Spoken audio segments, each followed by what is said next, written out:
हड़पने में ये सब एक दूसरे से मिले हुए हैं और सब एक दूसरे को मौन समर्थन दे रहे हैं। नेशनल हेराल्ड केस में आप सबको याद होगा, कभी आपने सुना है कि कोई ऐसी कंपनी जिसमें सैकड़ों करोड़ की, मतलब 2000 से लेकर 3000 करोड़ तक की संपत्ति हो और वो 90 करोड़ की देनदारी में बिक जाए? जो प्रवृत्ति राहुल जी और सोनिया जी में दिख रही थी वही मल्लिकार्जुन खड़गे जी में दिख रही है, वही सिद्धारमैया जी में दिख रही है, वही डीके शिव कुमार जी में दिख रही है कि आपकी मोहब्बत की दुकान ये इलीगल प्रॉपर्टी डीलर की दुकान में कैसे तब्दील हो गई मेरे भाई। आवंटित भूमि को लौटाने का जो निर्णय लिया है ये इससे पूर्व कर्नाटक के मुख्यमंत्री श्री सिद्धारमैया जी ने यही किया था।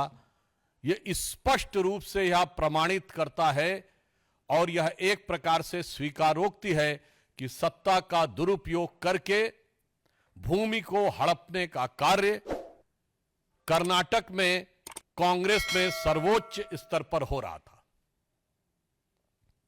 इतना ही नहीं है, मुख्यमंत्री पहले इसमें संलिप्त रह चुके हैं। 2015 में उप मुख्यमंत्री डीके शिव कुमार जी की ऊपर लैंड ग्रैब का केस लग चुका है, जो कि बंगलौर डेवलपमेंट अथॉरिटी के द्वारा 1986 में आवंटित भूमि के समय से चल रहा था। उसके आधार पर था मूडा स्कैम, जो मैसूर अर्बन डेवलपमेंट अथॉरिटी का स्कैम, जिसमें चीफ मिनिस्टर साहब उनके इन्वॉल्व थे। फिर Karnataka industrial ADB land grab, जिसमें कि खड़गे जी की फैमिली के लोग इन्वॉल्व थे।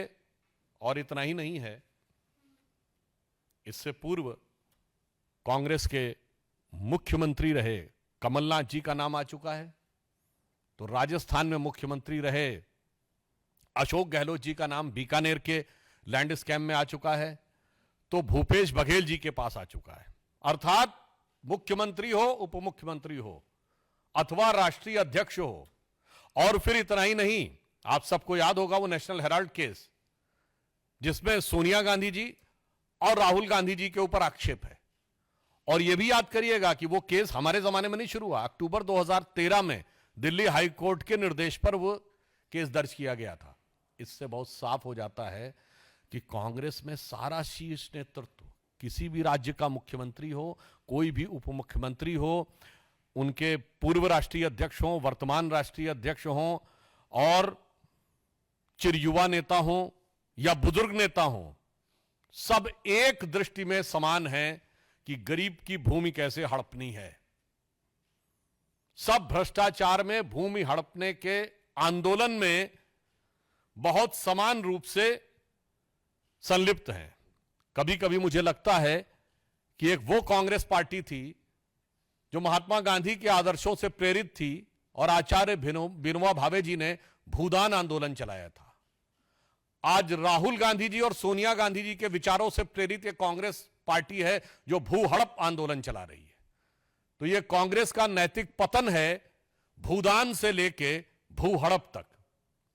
और इतना ही नहीं, आपको ध्यान हो, सर्वोच्च स्तर तक, मतलब आज वहां चीफ मिनिस्टर और राष्ट्रीय अध्यक्ष अगर इन्वॉल्व है। आप कल्पना करिए कि किसी दूसरी पार्टी के या हमारी पार्टी के किसी इस स्तर के नेता पे आरोप लग गया होता तो उसके बाद किस ढंग का वितंडावाद मचाया गया होता। और आज जिस प्रकार की चुप्पी कांग्रेस पार्टी ने और इंडी गठबंधन के सारे दलों ने साध रखी है, उसके ऊपर हमारा उनसे सीधा सवाल है। और यह साफ दर्शाता है कि जनता की गाढ़ी कमाई से बनी हुई सरकारी संपत्तियों को हड़पने में यह सब एक दूसरे से मिले हुए हैं और सब एक दूसरे को मौन समर्थन दे रहे हैं।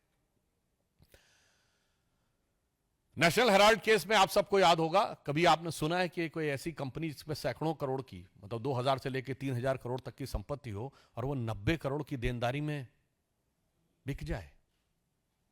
और वो भी जबकि 3 अखबार उसके थे। आप सब पत्रकार हैं, मैं कहना चाहता हूं 3 अखबार, नेशनल हेराल्ड, हिंदी में नवजीवन और उर्दू में कौमी आवाज। 10 साल इनकी सरकार रही, ज्यादा नहीं, केवल 1-1 करोड़ों का विज्ञापन देते रहते तीनों अखबारों को, तो 10 साल में कर्जा उतर जाता 90 करोड़ का।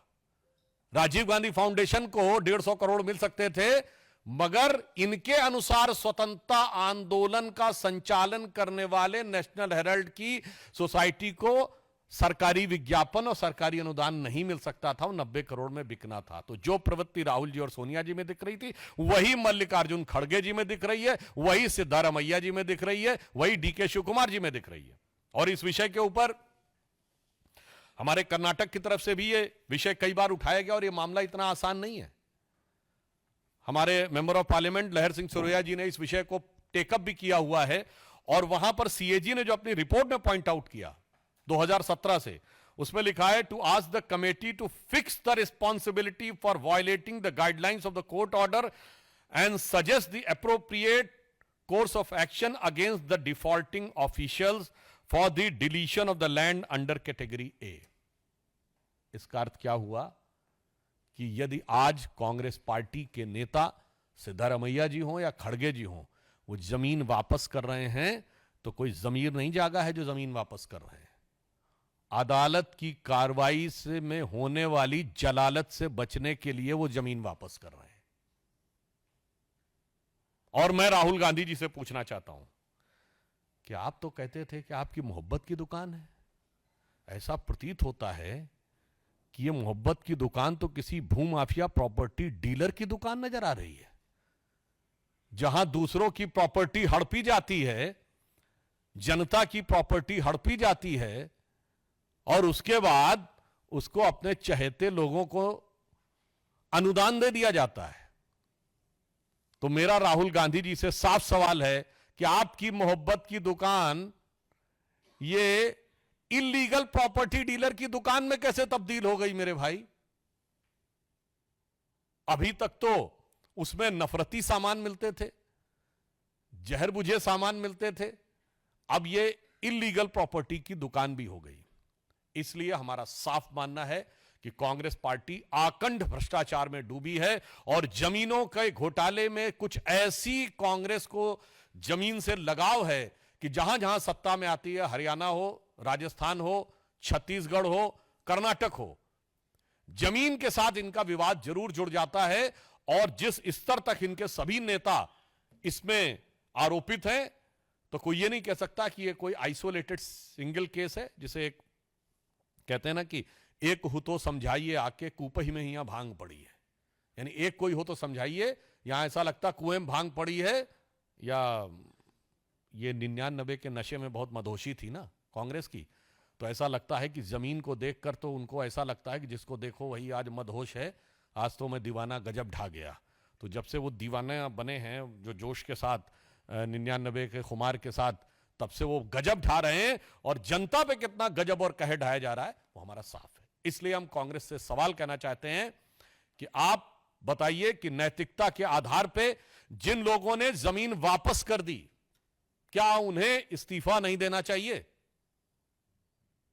जब आपने स्वीकार कर लिया कि यह जमीन गलत आवंटित थी, और वह भी सीएजी की रिपोर्ट और कई कोर्ट की प्रक्रियाओं के शुरू होने के बाद, राज्यपाल के द्वारा परमिशन मिलने के बाद, तो कांग्रेस अध्यक्ष, कांग्रेस के मुख्यमंत्री और राहुल जी और सोनिया जी से मैं पूछना चाहता हूं कि सिर्फ जमीन वापस करने से काम नहीं चलेगा। यह बताइए कि अगर जमीन वापसी की है तो क्या नैतिक आधार पर आपको इस्तीफा नहीं देना चाहिए?